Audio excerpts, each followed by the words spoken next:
What's up, everyone? Welcome to the channel. If this is your first time here, I'm Cody from Celix Pokemart. Today, we have a slightly different style of video. I want to keep this pretty raw. I'm not going to heavily edit this video. With that said, before we get into today's topic, do me a solid. Make sure you smash that like button, hit that subscribe button, and hit that notification bell if you haven't already. Also, feel free to share and comment down below, as that also really helps with the algorithm. I just wanted to really have a discussion, basically, and talk about a little bit of how we started and how we got to where we are and the future of what we can eventually see in Pokemon. So about a year ago, last November, is when I filed my LLC for Celix Pokemart. Shortly after is when I landed my first distribution account. Since then, I've been turned down by many distributors, and it is a very difficult process. It really is, especially right now in the time where product is so short and limited right now. All right, so me having one distribution account, I felt, honored. I felt grateful for the opportunity I was given. Little did I know how hard it would be to get started and get that ball rolling. With that said, I struggled for sets time after time. Shining Fates, I barely got anything. Battle Styles, I barely got anything at launch. It was one disappointment after another. The business was very doom and gloom from the start. I started in a time where it was just difficult for everyone in the hobby because there were so many people here trying to enjoy Pokemon at the same time and not enough Pokemon to go around. Fast forward down to Chilling Reign. Things started getting a little bit better, but they still weren't great. Evolving Skies, same situation. Our numbers improved, but barely. It was a very difficult time. When it came to very in-demand products, we actually wouldn't even get any of them for our first wave. We would be forced to wait until a second or third wave before they would actually start giving us product, because they were reserving all that product for these bigger accounts that have much larger orders, which I thought to myself, hey, okay, well, I'll just order more product. Well, it doesn't work that way. For anyone who doesn't understand how distribution works, it really comes down to a lot of things. They look back the last few months, the last couple quarters of sales. So the fact that I didn't have sales history for those last couple quarters really just put me in a position where I was just at the bottom of the totem pole, and I got the scraps that nobody wanted. And it's very difficult when you're trying to climb to the top. You're trying to succeed as a business, and you're forced to be pushed. They're pushing you down to the bottom of the pole. They're pushing you down. They're not allowing you to get to the top. Anyone who has run a business or even dealt with sales knows the stress associated with having something so close in grasp, but not so close in reach, but you just can't grasp it. You could see, you have the means. You can succeed if they were to come a little bit closer and meet you there, meet you halfway. They have the product for you to succeed, but you can't because they're giving it to everyone else. And yes, those people have longer sales histories with their accounts. That's perfectly understandable. But during the pandemic, a lot of these accounts, these big accounts that you see on eBay and stuff like that, they were taking advantage of this whole situation, that the demand was so high that market values just were skyrocketing. And what was happening was these distributors were giving all this product to stores that didn't care about their consumer. They cared about the profits. Now, there is definitely a line to be drawn here. You got to make money as a store owner. No questions. There are some prices that I wish I could go lower, but they're priced to where they need to be for me to hit my margins. And as much as that sucks for some people that might not agree with them, it's what I need to do as a business owner. However, I will not put my prices to the point where I feel bad as a person, because I'm also a collector. I'm not just a store owner. When people were pricing ultra premium collections at $400 a piece, I didn't even want to sell them because I didn't feel right selling them at that price, which is why I did the contest that I did before, to make sure that I got that ultra premium collection into the right hand. Unfortunately, I still have not even received yet, because my distributor has not received several products from Celebrations yet from their first wave, which is pretty sad considering there are still 2 more waves of these products supposedly coming out. Where I'm getting at with this rant is we toughed it out. We roughed it out for the longest time. And I said the whole time that there was a light at the end of the tunnel. It's going to get better. And some people have stuck with me through that whole time. Back when we had 40 subscribers, when we had 50 subscribers, we're climbing towards 1,200 right now. Back then, I was preaching this. It will get better. There are so many people that are frustrated. I've talked to people that said that they were leaving the hobby because they're sick of paying over MSRP on products. I've talked to people that are leaving the hobby because they can't find products at their big box stores. Do you need to find products at your big box stores, though? Before the hype, before the boom, I never shopped at Walmart for Pokemon. I never shopped at GameStop for Pokemon. I bought all my product online and supported local game stores, the ones that were always fair to me. Let the scalpers do their thing, because eventually they will be stuck with the product. And what I'm getting at is, change is coming. It is. I've preached it this whole time that there was a light at the end of the tunnel. For the last few weeks now, I've been receiving orders, receiving shipments of product from my distribution. Like every week, I've been receiving product. It was never like that before. I was lucky to see product every maybe 5-6 weeks back then. Sometimes I think I had a dry spell for like 2 months. It was like almost an entire main set to main set dry spell of no product. How do you run a business on that? The answer is you don't. I was working a full-time job, and if I wasn't working a full-time job, the business would have collapsed. We're getting product all the time. It's creating new problems, though, because now I got comfortable into this role where, I didn't have to rush to sell product. But now everyone's starting to get product.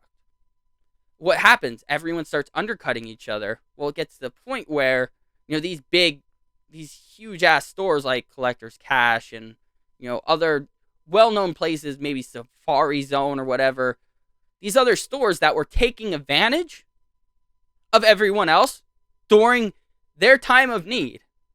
Those people are getting all the sales now because now they have so much product that they have to give it away for dollars over cost. In some cases, barely breaking even. Well, how's that fair to the little guy? Not just me. Like, there are other stores out there that were generous. There were stores that they took a loss, but at least they were able to sleep at night and they didn't have to feel like they were really taking advantage of a situation.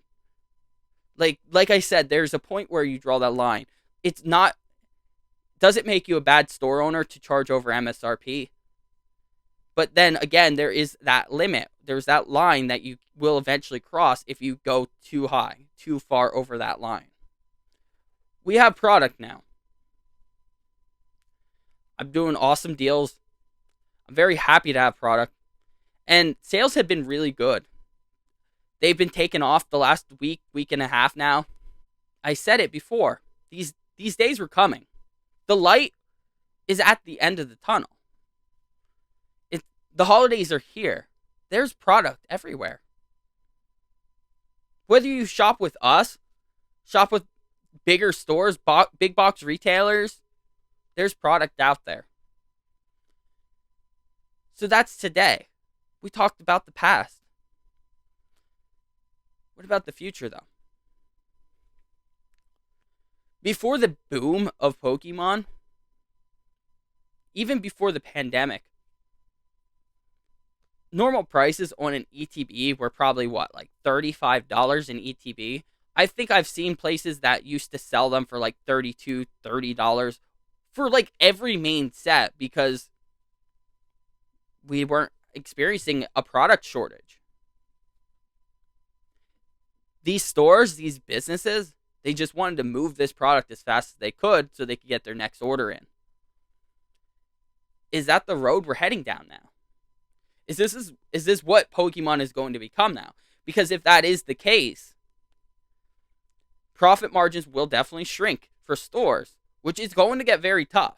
It is definitely going to be tough. So some stores aren't going to be charging the absolute bottom dollar because they still need to hit their margins. But are people going to still support those stores? Just because they don't have maybe they don't have the absolute lowest price. Now, I'm not too worried because I know I have a lot of amazing customers that support me and support what I do. It doesn't matter what I'm charging because I'm always fair about what I do. They know that I will take care of them, and I always have. Now, the future is right in front of us.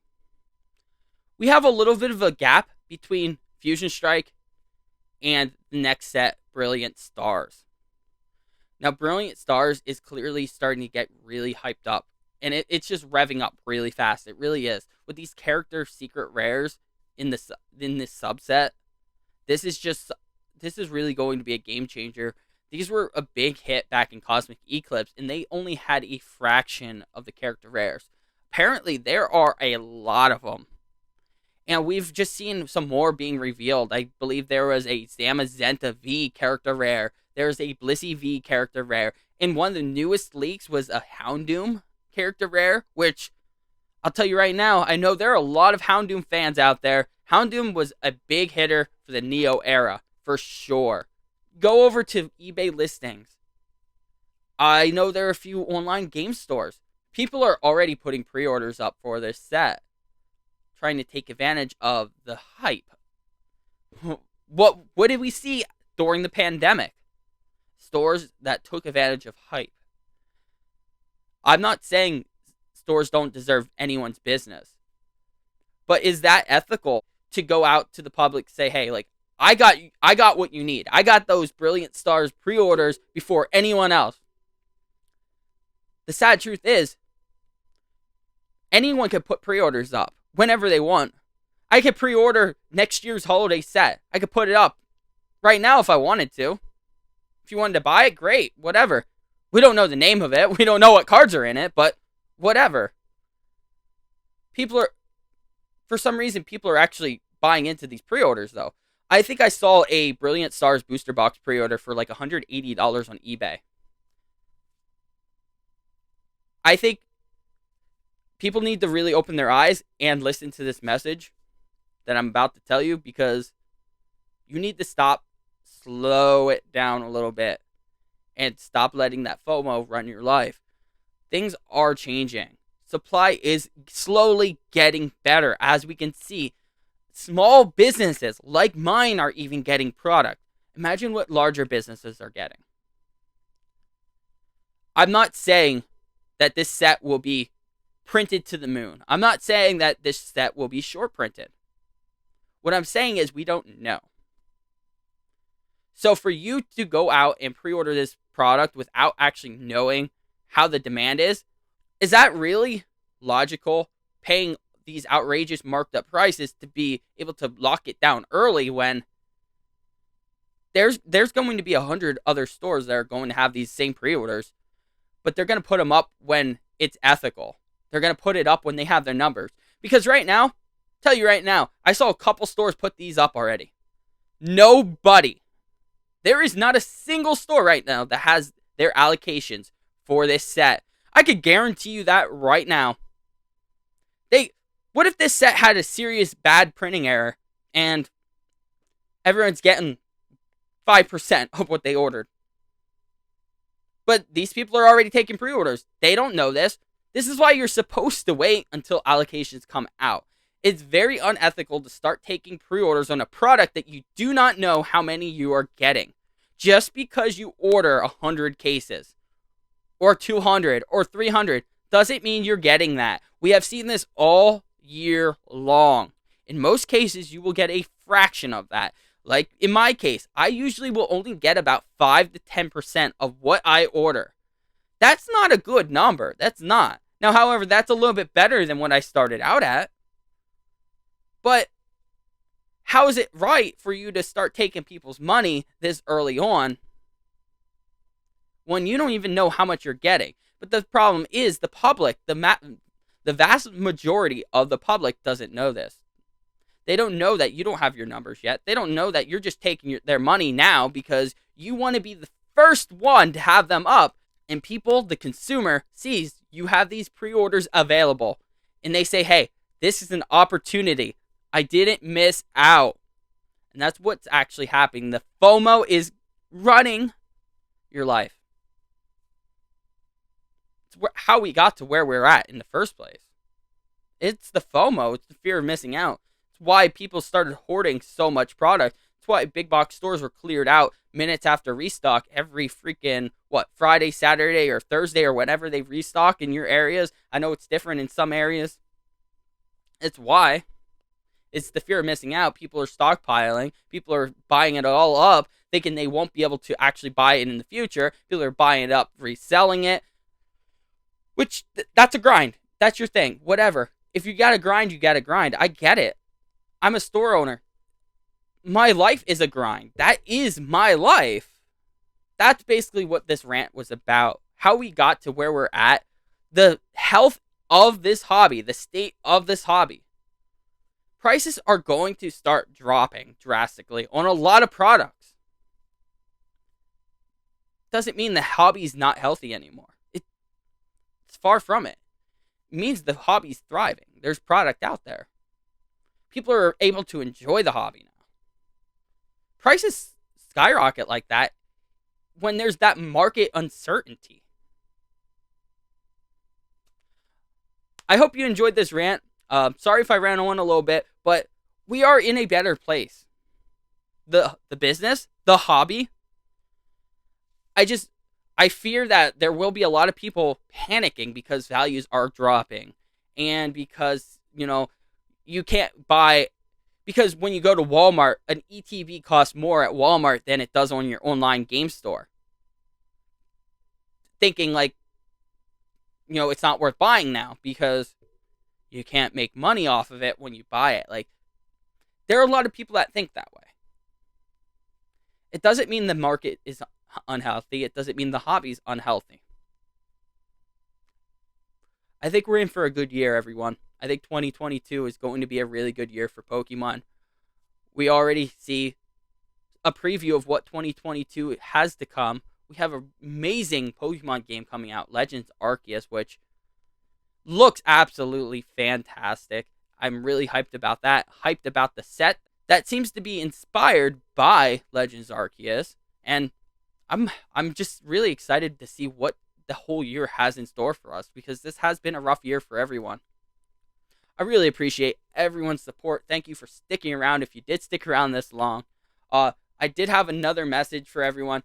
If you did not buy these already, I know I've been talking about it for a while. We still have packs available. I want to be able to break this live with everyone, our Primal Clash booster box. With that said, they are available on our website. The website is linked in the description below. So head on over there. There's no limit on the packs. Just grab some packs. When they sell out, we will be announcing the date of our live stream, and I'll have a really awesome surprise during the stream for everyone, and I also plan on doing a giveaway as well. Every purchase, whether you buy 5 packs, 10 packs, 1 pack, whatever, you will get a free Sword and Shield era pack sent to you. So that's also an added incentive. I really appreciate everyone's support, and as always, let's make like Charizard and keep this passion burning.